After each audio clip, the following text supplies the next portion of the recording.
Seja bem-vindo a mais uma aula da nossa escola bíblica e hoje nós vamos tratar sobre o assunto chamado salvação.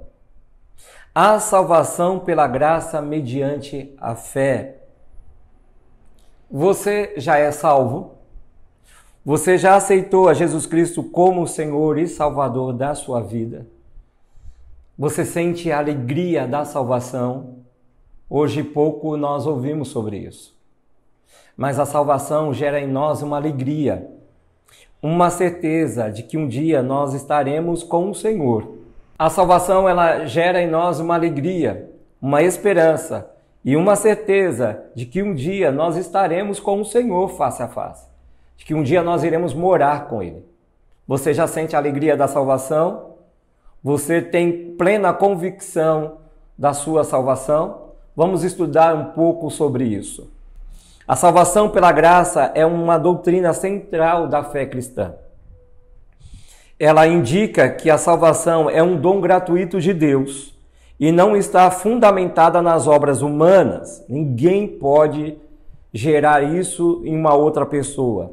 A Bíblia é clara ao afirmar que somos salvos pela graça mediante a fé em Cristo Jesus. Só em Cristo Jesus nós temos a salvação.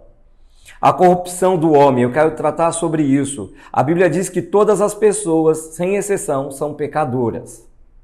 Em Romanos capítulo 3, versículo 23, diz o seguinte: pois todos pecaram e estão destituídos da glória de Deus. Todos nós pecamos, todos nós nascemos em pecado. Estávamos destituídos da glória de Deus, mas através de Cristo nós fomos resgatados. Isso significa que todos necessitam da salvação. Ninguém é capaz de se justificar diante de Deus pelas suas próprias obras. O problema é que o pecado corrompeu a natureza humana de uma forma devastadora.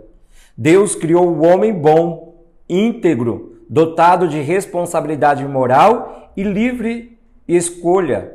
Mas quando o pecado entrou na humanidade através da desobediência de Adão, isso tudo mudou. Vamos aprender um pouco como o pecado entrou no mundo. O coração do homem tornou-se irresistivelmente inclinado ao mal. A prova disso é que ninguém consegue optar a nunca mais pecar nessa vida. Eu quero que você entenda algo e isso fique gravado no seu espírito.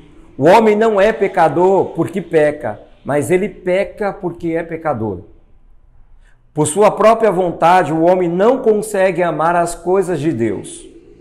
Ele simplesmente é incapaz de desejar aquilo que é espiritualmente bom. Eu e você, nós somos assim. Por causa do pecado, o pecador sente prazer em ofender ao Senhor. Ele prefere as trevas ao invés da luz. Olha que coisa terrível. O coração do ser humano sempre irá se inclinar para as coisas do mal, para aquilo que não provém de Deus e rejeitar aquilo que vem do Senhor. Em João capítulo 3, versículo 19, diz o seguinte: este é o julgamento. A luz veio ao mundo, mas os homens amaram as trevas e não a luz, porque as suas obras eram más. O ser humano não quis aceitar a luz. Quem era Jesus? Preferiu amar as trevas, ao pecado, porque aparentemente esse é o melhor, mas não é. A corrupção do homem nos mostra a profundidade da salvação pela graça. Vimos que todos os homens são pecadores, então não há ninguém que possa salvar-se a si mesmo. O pecado pode ser definido como a quebra da lei de Deus. Essa lei basicamente proíbe aquilo que ofende a Deus e ordena o que aquilo lhe agrada. A lei de Deus reflete seu caráter santo e comunica ao homem o seu propósito. Essa lei pode ser percebida nas obras da criação, está impressa na consciência de cada pessoa e é revelada de forma especial nas Escrituras. Então nós começamos a conhecer sobre aquilo que Deus nos oferece através da sua palavra. O problema é que ninguém consegue cumprir integralmente a lei de Deus. Mas se há lei e se há um juiz, então é justo que alguma penalidade seja aplicada.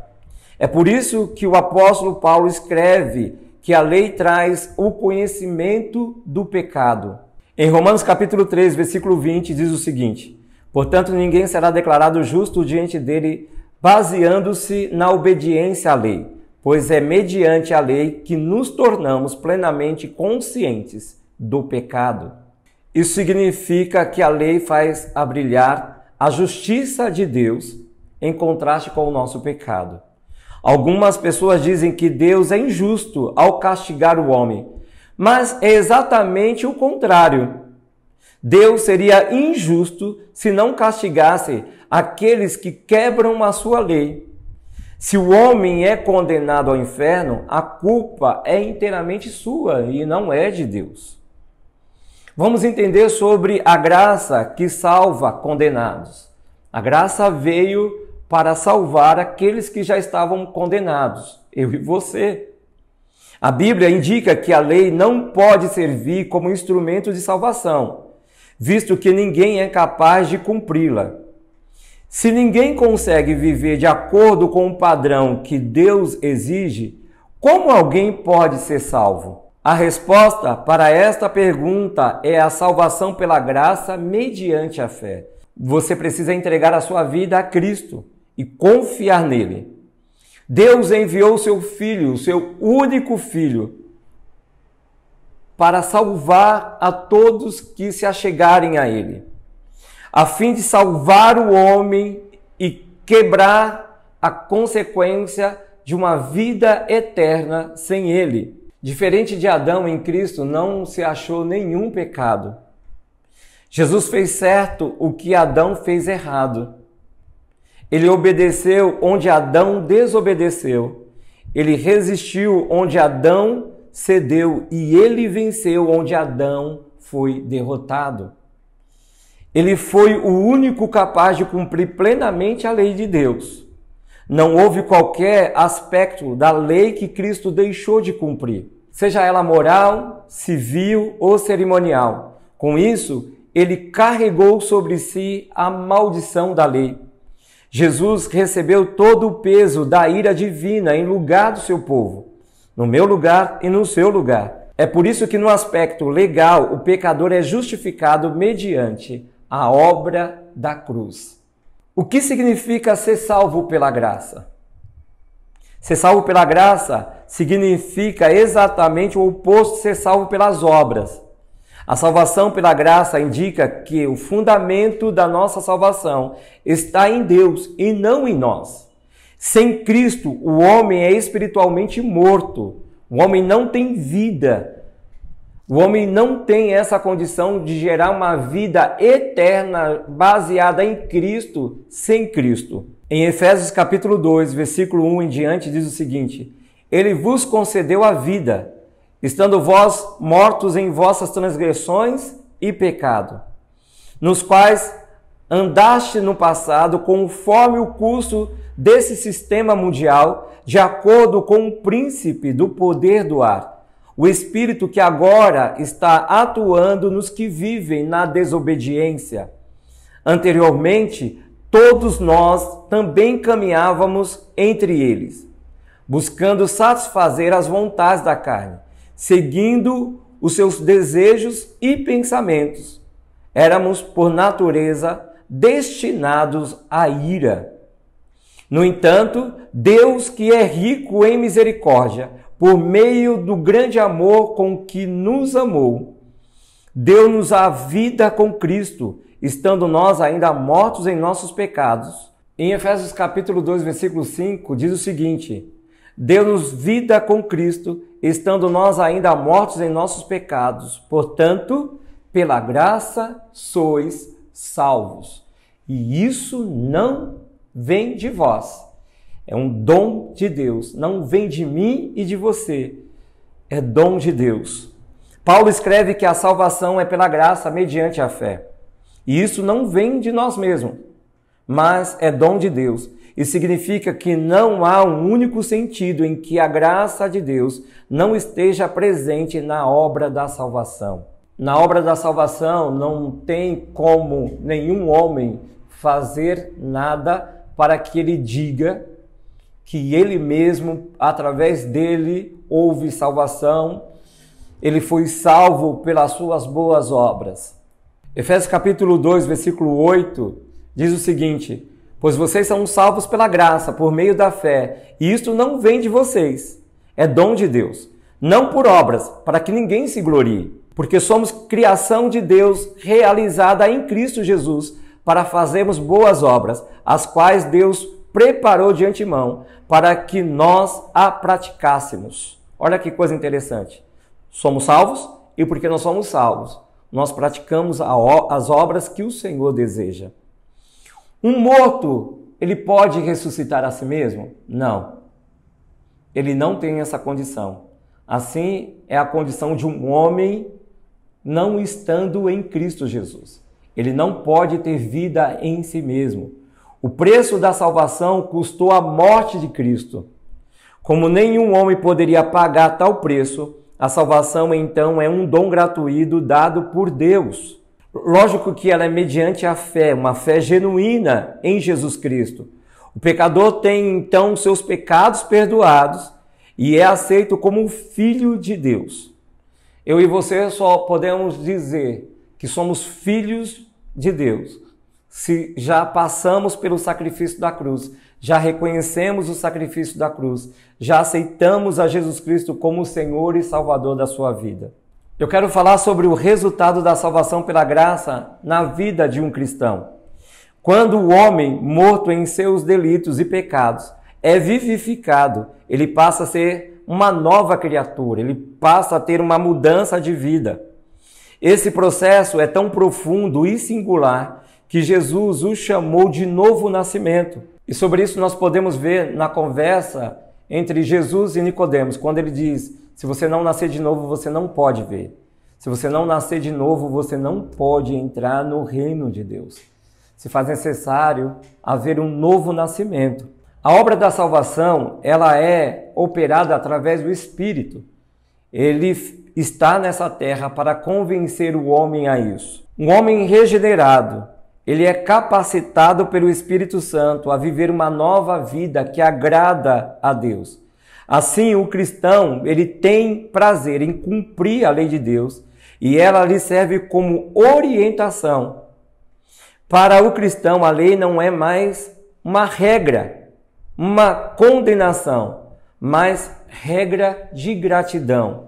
Claro que os aspectos cerimonial e civil da lei não se aplica mais a nós. Todos os rituais e símbolos exigidos na lei apontavam para Jesus, e ele cumpriu todas elas.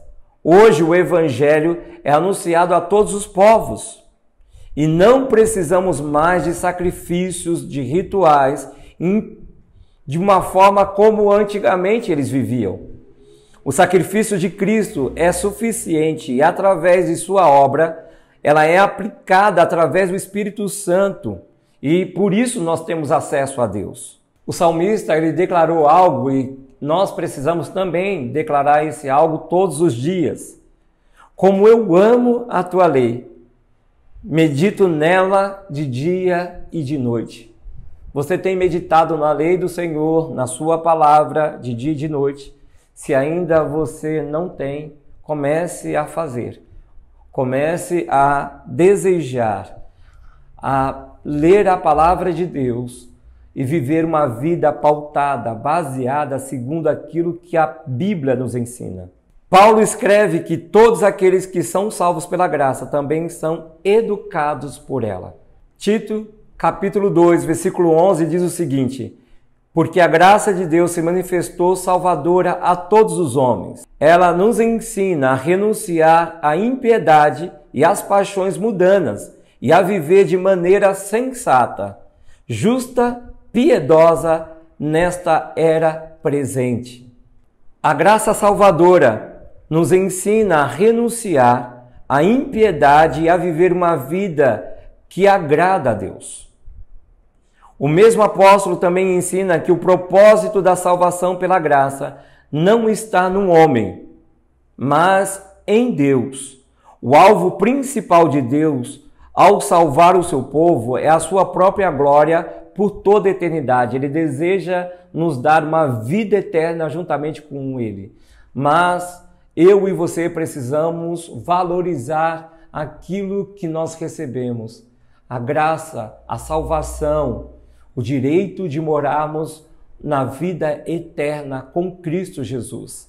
Deus nos ressuscitou com Cristo e com Ele nos fez assentar nos lugares celestiais em Cristo Jesus, para nos mostrar nas eras que hão de vir a incomparável riqueza da sua graça, demonstrada em sua bondade para conosco em Cristo Jesus.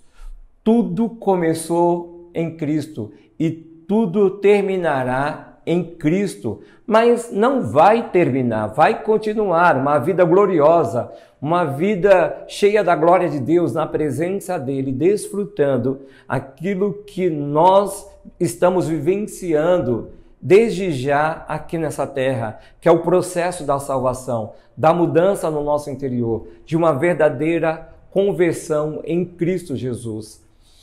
Que você possa ter aprendido um pouco mais sobre salvação, sobre graça nessa aula, e eu te espero na próxima, em nome de Jesus.